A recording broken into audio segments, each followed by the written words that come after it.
check engine lights, burnt out electrical systems, and expensive electrical components with transmissions that may cost you $6,000, new engines that might cost you $10,000. Would you believe it? The average car now carries between 100 and 150 modules that control the entire electrical system in these vehicles.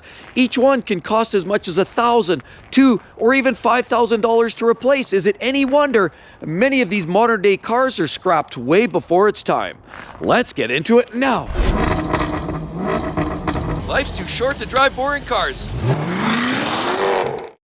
With ever-increasing complexities in the modern-day vehicles, a lot of people take it for granted when these vehicles, you turn the key on, the lights come on, and they set it in motion, and the vehicle drives. You assume everything is good, but would you believe a lot of these vehicles now have more computing power than the NASA space shuttle? With the average car nowadays holding at least 100 to 150 ECU or modules that control various aspects of that vehicle, from ABS controllers to headlight modules to sunroof and all of the electrical amenities, both safety as well as comfort. A lot of these modules are going to be very expensive to fix, and depending on the manufacturer you're buying them from, you start buying a lot of the OEM parts from manufacturers like Mercedes, BMW, Audi, and anything that's typically European. You're going to be paying 2, 3, 4, 5 times as much as you would from a Honda or Toyota. Now, that doesn't give them off the hook either, because those parts will always cost a significant amount of money, far more than a lot of people even wish they signed up for. If you've been driving a modern day car, then you'll probably appreciate sometimes you're driving along and you have some weird anomaly. A light shows up on the dash that you never really expected. Maybe some drivability issues, because nowadays every single vehicle is driven by a host and plethora of technologies. It's computer driven. There's sensors, detection, and all of those different sensors have to deliver that information to that centralized computer. The computer calculates, realizes what it has to do to make adjustments and make everything function properly. And when it's all working great, it's wonderful. And in theory, it's a great idea to have these individual little modules that control that component. When that module fails, you throw it away, you put a new one in. It feels very compartmentalized, very modular, and very simple to replace and repair. It should be a lot more affordable, but it's really realistically not. A lot of these manufacturers are charging a lot of money. Remember, we believe a car is not the sum of all of its parts, right? You can buy a vehicle like this, a modern day Mercedes-Benz, and you could buy this car for, say, $70,000 Canadian. But if you had to replace each and every one of these components that you need to replace, if they fail and you have to go down to the parts store, it's going to cost you 4 or 5 times the cost of this vehicle than buying it collectively. I mean, this screen here is probably worth, realistically, probably worth $30 to manufacture. But if this thing faults out, you're going to have to replace this. It's going to cost you probably $1,500, $2,000, maybe $2,500 at the parts store. This great little control unit right here with you've got your centralized controls here with these little touchpad. And this little unit here, realistically, again, another part that's probably worth about $50 to manufacture. You're probably going to have to replace this. If something fails within this space, it's going to probably cost you a couple $1,000s. The electrical system is far more complex and heavily taxed than it ever was. I mean, now you need batteries that are usually 3 or 4 times the capacity of what they used to be, simply because there's so much more electronics and electrical systems built within these vehicles. I mean, even simply look, you've got sensors monitoring levels here, you've got wiring sensors, you've got mass airflow sensors, you've got electrics for every sensor under the hood. There's all kinds of sensors, all kinds of wiring, more sensors right here. You see bare wiring right there. And of course, a fuse box full loaded with all kinds of sensors and electronic detection to keep all of that information going back to the ECU. And the PCM or ECU, of course, are the basic computers. Now, you can have an individual computer, ECU, that operates the functionality of the engine, but also even the TCU is a transmission control unit. That in itself could cost a significant amount of money. And even headlights like this, if you can believe it, a basic headlight like this has 2 to 3 modules embedded with it. Yes, this headlight alone costs about $5,000, $6,000 to replace. But if you want to replace individual parts, the headlight, each module on there, $2,000 to $3,000, $4,000 in modules, the components. I mean, you'll notice different parts like this right here. If you had to part that headlight out, you're probably spending $8,000 to $10,000 versus buying the complete unit with all of the modules built on board. And back in the day, we used to think about old vehicles. The major expenses, of course, were transmissions, engines. Now, a lot of times it gets easy to replace an engine. You can get a whole engine now on a crate from the manufacturer, sent right from the factory, drop it in, connect all the hoses, and you're good to go. And you can do that for, you know, $8,000, $10,000, $12,000, $15,000. But unfortunately, it's no longer the engine and the transmission are the big costs in repairing a lot of these vehicles. Sure, individual sensors, individual modules can fail, but individually they might be $1,000, $2,000. Like an ABS module to replace parts and labor could be $1,500 to $2,000. At least 100 to 150, maybe more modules within any given vehicle. But it's not just the part.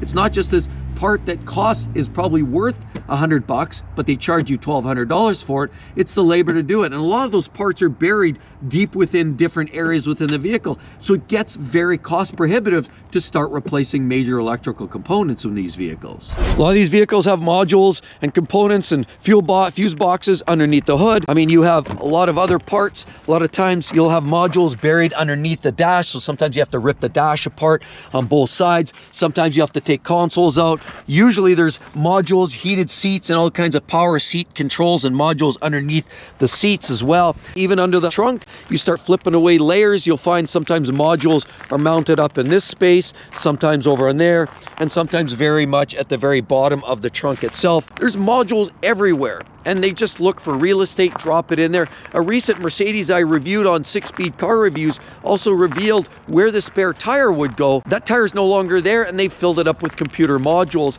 and they no longer give you a spare. They're using real estate in every which way they can to put more modules because there's more and more complicated technology in each vehicle these days. And a major reason why all of these electrics are becoming a much bigger problem in today's cars. You look at a lot of these vehicles, they have conventional buttons. Those are going away, and the new version of these Mercedes are now haptic controls. It's a very much advanced touch sensitive type control is involved in a lot of these vehicles. So parts are becoming more expensive.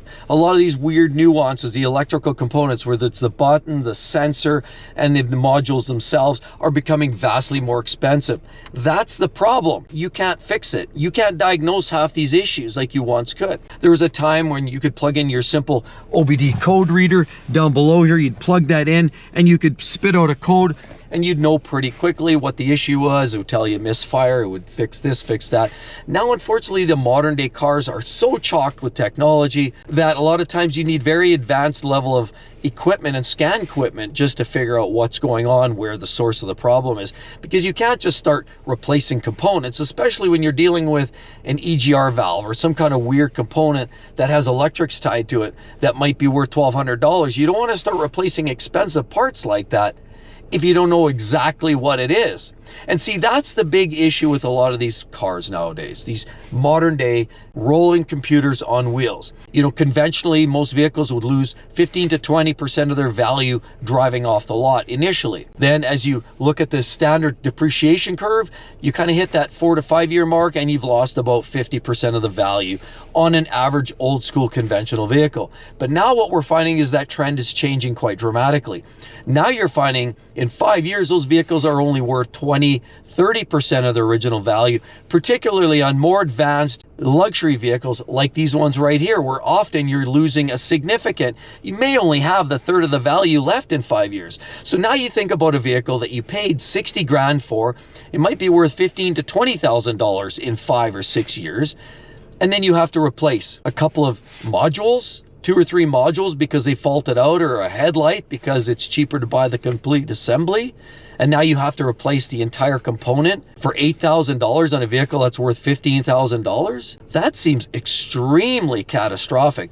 Not to mention, all of these vehicles are so highly technical with all of the electrics tied into them. I personally know someone that put a battery charger on incorrectly on their vehicle and gave it a boost. Now, of course, what do you think that does? They always say positive to positive, negative to negative, and that is never hold more true than it is today. They literally fried almost every component within that car. The only reason they kept that car was because it was in a Ferrari. Otherwise, they would have scrapped the entire vehicle. And that's the problem with a lot of these vehicles. As they depreciate, as they start to roll down into that 5, 6, 7 year mark, if they even last that long, we no longer worry as much about the engines and gearboxes as we do about a lot of electrical components, because now it's nothing to literally write off the price or the value of a vehicle. If you burn out the ECU or TCU, you've got to pay for some diagnostics and shop time to figure out what the problem was. Next thing you know, the dealer hands you a bill for $12,000 on a vehicle that's worth $15K.